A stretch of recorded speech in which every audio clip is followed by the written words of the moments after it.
Isa na namang maaliwalas na araw po sa ating lahat. For today's video, tayo po ay magluluto ng dinengdeng na labong.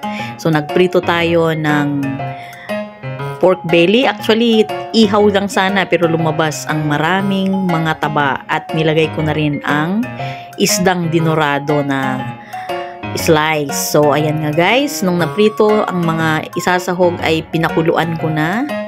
Pinakuluan ng matagal para lumabas ang lasa, nilagyan ng sibuyas at luya, at noong alam kong luto na yung aking mga sahog ay nilagay ko na po ang pinakuluan ko munang labong at saka piniga saka nilagay sa aking dinengdeng. Tinimplahan ko po yan ng boneless bagoong. So ayan nga guys, gusto ko ang saluyot yung lutong-luto talaga.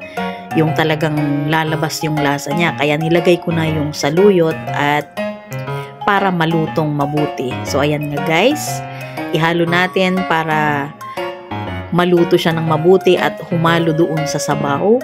At kung umabot ka na sa puntong ito ay baka naman pwedeng mag-comment down ng inyong pangalan at location para sa susunod na video ay ma-shoutout ko naman kayo. For today's shoutout, Brother Boy Perdido ng Bulacan na dating taga Bulawin. So ayan na nga guys, nilagay ko na ang okra, nilagay ko na rin ang patola at final na timplahan natin dahil kung minsan sa dami ng nilagay na gulay, yung akala natin tamang lasa na tatabang siya.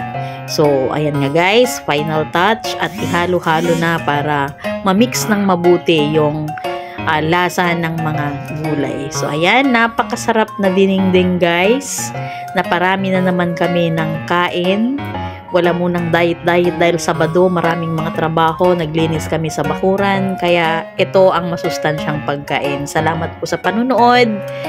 God bless po sa lahat ng aking mga engagers, mga supporters, mga followers. God bless po sa inyong lahat. Marami pong salamat.